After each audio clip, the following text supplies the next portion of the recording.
శుక్లాంబరధరం విష్ణుం శశివర్ణం చతుర్భుజం ప్రసన్నవదనం ధ్యాయేత్ సర్వవిఘ్నోపశాంతయే. 10వ అధ్యాయం ఉమాపతి మహత్యం.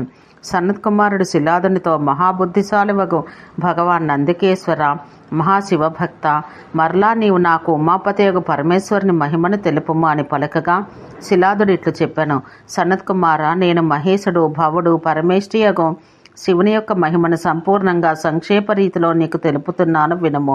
ఉమాపతియగు శివునికి ప్రకృతితో ఏ విధమైన సంబంధము లేదు.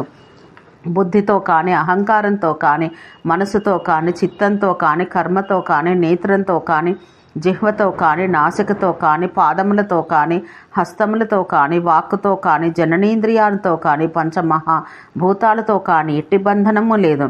స్వతహాగా ఉమాపతి నిత్యశుద్ధుడు, అంతఃకరణం చేత నిత్య ప్రబుద్ధుడు. తత్వజ్ఞానులు ఆయనను నిత్యముక్తుడు అంటారు. శివపరమేష్ఠికి ఆది మధ్యంతములు లేవు. ఆయన ఆదేశముల చేతనే పురుష ప్రకృతి బుద్ధులను ఉత్పన్నం చేయుచున్నది. ఆయన ఆజ్ఞ చేతనే బుద్ధి అహంకారాన్ని ఉత్పన్నం చేయుచున్నది. శివుడు స్వయంభువుడు. ఆయన సర్వుల దేహమందు అంతర్యామిగా ఉన్నాడు. ఆయన ఆజ్ఞ చేతనే బుద్ధి అహంకారానికి జన్మనిస్తున్నది, అనగా పుట్టిస్తున్నది.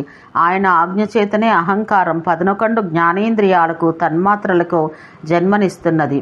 బుద్ధిశాలియగు మహాదేవుని ఆజ్ఞ చేత సంపూర్ణముగు మహాభూతుడు బ్రహ్మాదుల నుంచి మొదలుకొని తృణం యొక్క చివరి భాగముల వరకు శరీరధారణ చేయుచున్నవి. ఆయన ఆజ్ఞ చేతనే బుద్ధి సర్వార్థాలను నిశ్చితం చేస్తున్నది, అనగా స్థిరపరుస్తున్నది. సంపూర్ణ శక్తి, ధనాదులు శివుని ద్వారానే ప్రాప్తిస్తున్నవి. శివుని ఆజ్ఞ చేతనే అహంకారం అన్ని పదార్థముల యందును ఆత్మగౌరవాన్ని సృజిస్తున్నది.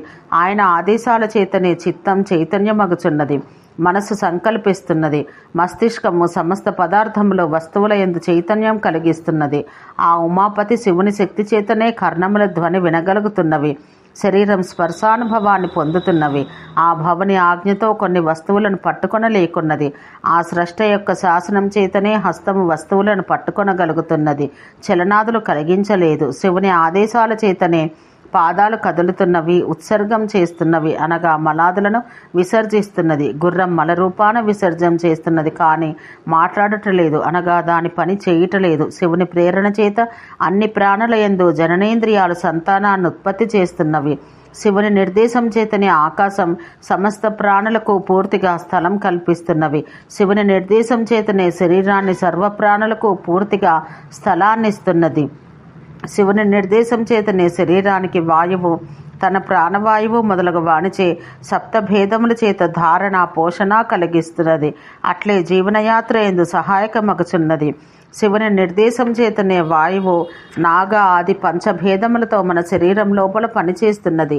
శంకరుని యొక్క ఆజ్ఞ చేతనే అగ్ని దేవతలకు హవ్యమును, పితరులకు కవ్యమును, అట్లే ఇతర పాకకర్మను ఇస్తున్నది. శరీరధారులకు వారి శరీరంలో ఎందుగల అగ్ని నమలటచే భోజనాన్ని జీర్ణం చేస్తున్నది. శివుని ఆజ్ఞ చేత ప్రాణుల శరీరములందు జలముండి వాటినన్నింటినీ ప్రాణాలతో ఉంచుతున్నది. శివుని ఆజ్ఞ చే తానే అన్నముడుకుచున్నది. దేవాధిదేవుడకు శివుని ఆజ్ఞ చే ఇంద్రుడు మొదలగు దేవతలను, అట్లే సర్వచరాచర జీవులను పాలిస్తున్నాడు. శివుని ఆదేశం చేతనే విస్తృతంగా జీవించి ఉన్న ప్రాణులకు వ్యాధులు మొదలగు వాని చేత కలుగు బాధలను, అట్లే నరకమునందు పడుటచే పాపాలను సహింపవలసిన మృతజీవుల పాపాలను దూరం చేస్తున్నాడు. ఆయన ఆజ్ఞ అనుల్లంఘనీయం.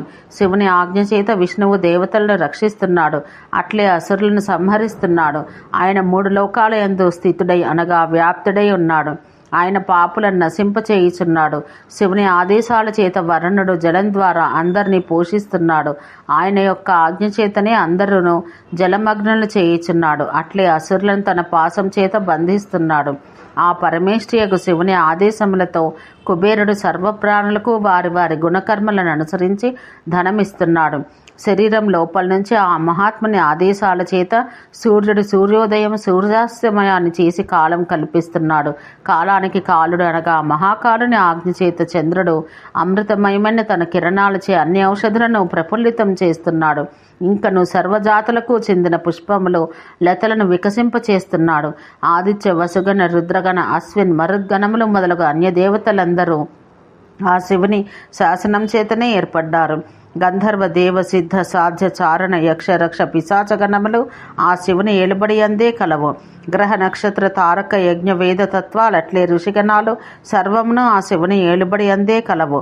పితృగణములు, సప్త సముద్రములు, సప్త కుల పర్వతములు, సప్త నదులు, వనములు, చెరువులు అన్నీ ఆ శివుని పాలనయందే కలవు. కాలం యొక్క అనేక ప్రమాణాలైన కళ, కాష్ట, నిమేష, ముహూర్త, దినరాత్ర, ఋతు, వర్ష, పక్ష, మాసాదులన్నీ ఆ శివుని ఆజ్ఞచేతనే అధీష్టములు.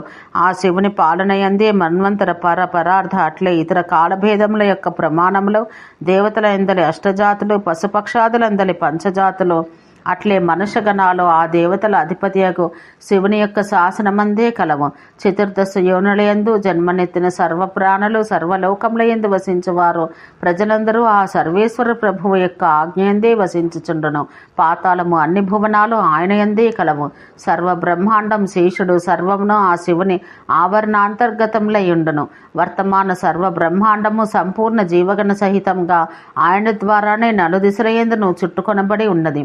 అసంఖ్యాకంగా అతీత బ్రహ్మాండం తనయందు గల సర్వభూతముల సహితంగా ఆయన యొక్క ఆజ్ఞయందు స్థితంలై ఉన్నవి. భవిష్య బ్రహ్మాండం తనయందు గల వస్తువులతో పాటు సర్వాభరణ సహితంగా శివుని ఆజ్ఞను పాటించుచుండును. ఉమాపతి మహత్యమను 10వ అధ్యాయం సమాప్తం. ఓం శాంతి శాంతి శాంతి.